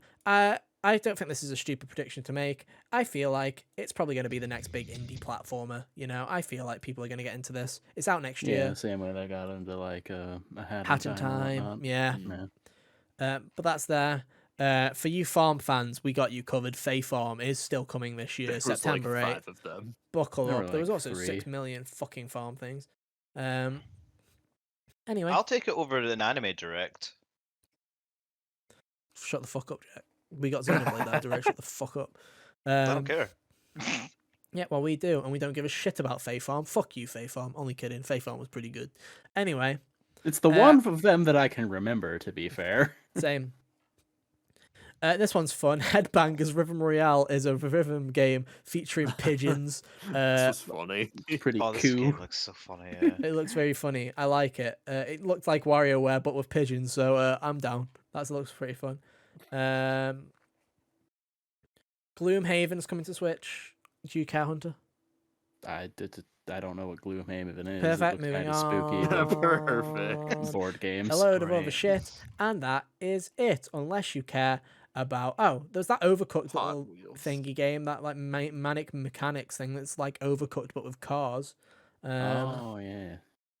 That looked kind of cool, but also it was just Overcooked. So you know, Yeah. It's a It's game there. releasing in July, so that's neat. hell yeah, and yeah, Hot Wheels Unleashed 2 if you care about it. So it was a chunky direct filled with stuff that Hot Wheels is also coming out in October. fucking good October luck, Hot Wheels. 19th. Good fucking luck, Hot Wheels. Good luck, Hot Wheels. I wish you the best of luck. And that's that. That was the Nintendo Direct. Like I say, it was alright. It was fine. It was a decent watch. It was alright. It was fine. Yeah, it was okay. Yeah, it was alright. Yeah. Go team. Well, we did it. But no, who knows what Nintendo's got left, really. There might be another Direct this year. Probably. September-ish. Probably Yeah, like for maybe. the holiday season. And I will say this much. If there is a new Switch and it's next year, you'll probably start hearing rumblings of it in September. That's probably that's when we started hearing rumblings. Like, if it's going to be fall next year, it was roughly 6 months before the announcement we started hearing rumblings about NX, right? So I feel like that's Yeah. September-ish is probably when. So if we get to September and we've not heard Jason Schreier say something, That's when we get worried because we might have a whole 2024 of fucking Luigi's Mansion 2. And they didn't mention the Princess Peach game. We didn't talk about that. They didn't mention No, it. they lumped that in with Luigi's Mansion. Oh, that's there. Yeah, they They very were like, "Hey, briefly oh, touched there's a on that. Peach game coming. Bye." Yeah, and they were like, she's Yeah. on a stage, and when she touches a spot on the stage, something magical happens, and they didn't show you what. She changed dress. She got a different dress, and it gave her powers. There you go. Fucking spoiled it. 2024. Look forward to it. It's Nintendo. They're not magicians. It's gonna. You know what they're gonna do. Yeah. I am curious as to why they didn't show that much information about it. Jack, because though. they fucking just started it. That's why. Yeah. So we'll see in 2027. That's why there's no Metroid Prime trailer. That's why there was no Bayonetta 3 for like 6 years. Yeah, Hell it all yeah. adds up. They're not like Game Freak and they don't show unfinished things. Well, there you go. I But don't yeah. know. Luigi's Mansion 2 looks kind of unfinished. Yeah, but that is a fucking True. hell. Anyway, that's it. That's everything that we have to talk about Woohoo. today. We're done. We're out of here. It's a bit of a chunky boy, this one, wasn't it? Wow. Big chunker. Wow. No, we've talked a lot. We've talked Final Fantasy. We've talked Crash Team Rumble. We have talked Nintendo. We've covered all the beats. That's it. That's You everything. can go home. You can go Video home. games That's all, are folks. over. That's 10 it. out of 10. That's all we've got to say. See you Really. next decade for the next Mario game. Yeah. I feel like it's a new Switch launch title. It's been that long. They're holding out on it. Do you Everyone's think that's like- where the next 3D Mario game Everyone, is? yeah, that's why the next 3D Mario game is. Everyone keeps saying, "Oh, guys, Metroid Prime 4 is going to be the Switch launch title." No one gives a shit. No. I love Metroid, 2D Metroid. Hold off on 3D Metroid. I love 2D Metroid, but no one gives a shit, dude. They made the best 2D I could Metroid see they've it ever made, and launching like 5 with- people bought it. I could see They it made the launching worst with Animal the Crossing. next one, but also it's not going to be what they use as the big system seller. Yeah, that's the thing is, I love It it. might be a residual benefactor of it, the same way that like 1, 2, Switch. the other Switch games came out with Zelda, and Snippy people were clips, like, I got a Zelda game, and I'm done with this. I got a now, so I'm Mario gonna buy game something and a else." Metroid game. Yeah. Yeah. That sounds about right. But hey, that's it. We're done. Let's get out of here. As always, our links are on screen. I can't find the tab right now. Yeah, you can go follow us on Twitter if you want to keep up to date with everything we do outside of the podcast. Thanks for hanging out with us, Jack. Work! No worries. It's been fun. But yeah, so next week, who knows what's happening? There's no games out. The Fucking help content us. drought. Content drought begins, baby. If you have any ideas, if you have any kind of topics that you want to see us cover, you can go to our website at hotgamesonly.com, click the little contact us button, send us any topics. If you want us to do a topic, send one in. Request a topic. Now's your chance, because like I say, we got fucking nothing. We got a couple of weeks to spend. Yeah. We're not playing Pikmin. The next Hell couple no. of, July and August. Well, actually, next week, Master Detective Archive comes out, and You're not getting it, No. though. Hooker Yeah, it's Rock's coming not in coming August. Until August, you Hooker dumb. Rook. I'm going to get that game somehow. Oh dear. Anyway, we'll find out if he does All next right, week. next week Hunter's gonna commit a crime. Hell So, yeah. Jack, you available next week? Next week. Yes, I do believe I am. There you Hell go, yeah. then. Hasn't happened Perfect. yet. Perfect. Anyway, we'll be back next week, regardless of what happens. So look forward to that same time, same place. But until then, have an awesome week. And yeah, we'll see you next time. Bye. Bye. See ya. Toodaloo.